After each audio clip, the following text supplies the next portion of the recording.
අද කතා කරන්න යන්නේ ඔයාලත් එක්ක වැදගත් කාරණයක් ගැන. දැන් ගොඩක් අය කතා කියන විදිහට Windows 11 දැම්මහම කම්පියුටර් එක ස්ලෝ වෙනවලු. ඒක ඇත්තටම ගුවොත් ස්ලෝ වෙනවා. ඒක ඇත්ත. ඒ වුණාට ඒක බොරු. මොකද Windows 11 එක ස්ලෝ වෙනවා කියන්නේ ඒකේ තියෙන අනවශ්‍ය ෆයිල් හින්දා. ඒ ෆයිල්ස් temp ෆයිල් වෙන්න පුළුවන්. disk clean up කරේ නැත්නම් එහෙම වෙන්න පුළුවන්. ඒ වගේ ගොඩක් දේවල් වෙන්න පුළුවන්. ඉතින් Windows 11 එනවා ඔයාලට දාගන්න කලින් දාගන්න තිබ්බා. අර keep of file නැතුව මේ down delete කරන්න කියලා තුන්වෙනි බාර් එක දුන්නා නම් ඔයාලට Windows 11 install වෙනවා ඔක්කොම delete වෙලා.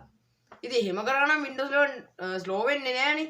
දැන් ඔයාලා කියන විදිහට Windows 11 එක slow වෙනවා. ඒකෙන්ද දාගන්න එපා කියලා තියෙනවා. එහෙම එකක් නෑ. මොකද මගේ එකත් මම දැනගatti slow වුණා. මම ඊට පස්සේ ඒක temp file delete කළා. ඒ වගේ ගොඩක් file ඔහොමම කරා. ඉතින් මම අද කතා කරන්නේ මේ ස්ලෝ වෙන එක නැති කරගන්න කොහොමද කරන්න කියලා. ඉතින් අපි එන වීඩියෝ එකට ගිහිල්ලාම කතා කරමු. ඒත් එක්ක මගේ channel එක අලුත් කෙනෙක් දැම්ම subscribe කරලා මේ වගේ අලුත් වීඩියෝ බලන්න අපිත් එක්ක එකතු වෙන්න. ඒ වගේම මගේ අඩුපාඩුවක් තියෙනවා නම් පල්ලෙහා comment section එකෙන් comment කරන්න, like එකකුත් දාන්න අමතක කරන්න එපා. අපි එන වීඩියෝ එකට ගිහිල්ලාම කතා කරමු. හොඳයි අපි දැන් බලමු ඉස්සෙල්ලා කතා කරගත්ත විදිහට කම්පියුටර් එක ස්ලෝ වෙන ෆයිල් ටික delete කරන්නේ කොහොමද කියලා. ඔයා මෙතන වගේ start menu එකට ගිහිල්ලා search කරන run කියලා ඊට පස්සේ මම මෙතන open එක දෙනවා. හරි මෙන්න මේ වගේ ඉන්ටර්ෆේස් එකක් තමයි දකින්න හම්බෙන්නේ. මම මෙතන එකපාරක් ක්ලික් කරලා දෙනවා temp කියලා.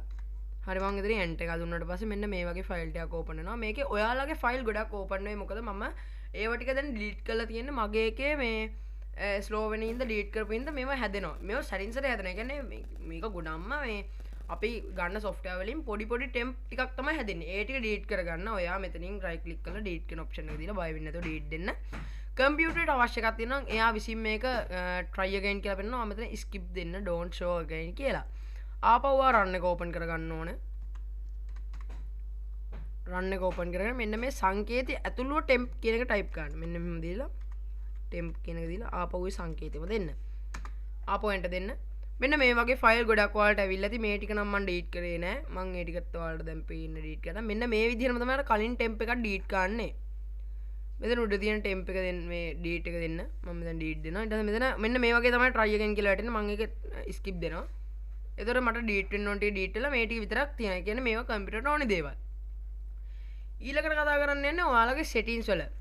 settings වල තියෙන delete ඒ කියන්නේ ආයි කම්පියුටර් slow වෙන දේවල් ටිකක් අපි access තියෙන එක අයින් කරන්න යන්නේ දැන්. ටිකක් වෙලා යනවා. හරි. ඔයා මෙතන යන්න ඕනේ accessibility එකට පල්ලෙහෙන් දෙන privacy and security කියන එකට. ඔයා මෙතන යන්න ඕනේ ඊට පස්සේ general කියන option එකට. මෙන්න මේ ටික් හතර ඔයාලගේ වැටලා තියෙන්නේ. ඒ ටික close කරගන්න. එයා මුකුත් වෙන්නේ නැහැ. ඊට පස්සේ ඔයා යන්න ඕනේ ආපහු privacy and security කියන මෙතන ඔබලා ගිහිල්ලා ඔයා මෙතනින් යන්න ඕනේ camera කියන app එකට. ඒ කියන්නේ camera කියන folder එකට. මෙන්න මේ වගේ ඉන්ටර්ෆේස් එකේ මෙතන camera access එක off කරන්න එපා. මෙතන මේක on කරලා තියාගන්න. ඊට පස්සේ මෙතන ඔයා camera කියන එකට විතරක් දීලා ආපහු WhatsApp කියන එකට විතරක් දීලා අනිත් ඒවා ඔක්කොම off කරන්න. නැත්නම් Microsoft Store එකට යද්දිත් ඔයාගේ camera එක on එකේ යද්දි ඔයාගේ කම්පියුටර් එක slow වෙන්න පුළුවන්. ඊට පස්සේ මෙන්න මෙතන මේකට දෙන්න. මොකද මේකෙන් තමයි දැන් ඔයා මං key element manager කියන එක දාලා තියෙන්නේ. ඒ කියන්නේ කම්පියුටර් එක face lock එක දාන්නේ Windows Hello Face එක වැඩ ගන්න නැති ඉඳ. මං ඒක තමයි මගේ පළවෙනි වීඩියෝ එක. ඒක දැම්මට පස්සේ ඔයා ආපහු යන්න ඒ කියන්නේ ආපහු යන්න ඕනේ privacy and security කියන එකට. මෙතන location කියලා option එකක් තියෙනවා. location එක on එකේ තියාගන්න. location එක on එකේ තියලා මෙන්න මේ ටික එක විතරක් off කරන්න. එහෙම off කරාම ඔයාලගේ location එක අනිත් ඒවාට වැඩ කරන්නේ නැහැ. location එක සම්පූර්ණ කම්පියුටරේ විතරයි වැඩ කරන්නේ. එතකොටත් කම්පියුටරේ slow වෙන file ටික delete වෙනවා. ඉතින් මේක ගැන මෙච්චරයි කතා කරන්න. තව එකක් තියෙනවා එතන. ඔයාලා මෙතන යන්න ඕනේ phone calls කියන එකට. ඊට පස්සේ මෙන්න මෙතන ඔයාලා ටික් එකක් වැඩිලා තියෙ clear කියලා. ඒ ටික ඔය clear කරන්න. මොකද මම මේකෙන් call ගන්නෙ නෑ. clear කරාම කම්පියුටරේ තියෙන ඒ file ටික delete වෙනවා. මම ඒක minimize කරගෙන මෙතන recycle bin එක. තවත් හේතුවක් තමයි ඔයාලා ගොඩක් දන්න. recycle bin එක ඔයාලා file delete කරද්දී ඒක recycle bin එකේ රැදෙනවා. ඒක ඔයාලට අමතක වෙලා delete කරොත් ආපහු ඒක ගන්න පුළුවන් හින්දා. ඒ ටික delete කරන්න මොකද මේ ඔයාලට අමතක වෙලා මේකේ දැන් මගේ item 60ක් තියෙනවා අමතක වෙලා තියපු ඒවා. ඒ ටික මම ඔක්කොම delete කරනවා. හරි ඒ විදිහට delete වුණා. ඔයාලට මෙතන පෙන්වන්න එකක් නැහැ. close කරලා ආයෙ on ගන්න. හරි කිසිම this folder is empty කියලා වැටෙන්නේ. ඒ කියන්නේ කිසිම එකක් නැහැ. ඊළඟට අන්තිම option එක විදිහට අපි කතා කරන්න යන්නේ අන්තිම option එකට කලින් එක. හරිද? මෙතන තියෙනවා මගේ local disk C එක. මම මෙතනින් ඒක right click කරලා මෙතන properties යනවා. properties කියලා මෙතන disk clean up දෙනවා. ටිකක් වෙලා ලෝඩ් වෙනවා. හරි. ඒ වගේ ලෝඩ් වුණාම ඔයාලට මෙතන පල්ලෙහාට ගිහිල්ලා මෙතන thumbnail කියන එකයි temporary file කියන එකයි recycle bin එක තියෙනවා. මෙතන okay දෙන්න. ඊට delete file කියලා ඉල්ලනවා. මම මෙතන delete file දෙන්න. මගේ නම් ඒක විනාඩියෙන් වෙනවා. මොකද මම ඒක delete කරලා තියෙන හින්දා. ඔයාලගේ ටිකක් වෙලා යයි සමහර විට. හරි මේ ටික auto load වුණාට පස්සේ auto cancel වෙනවා ඒක.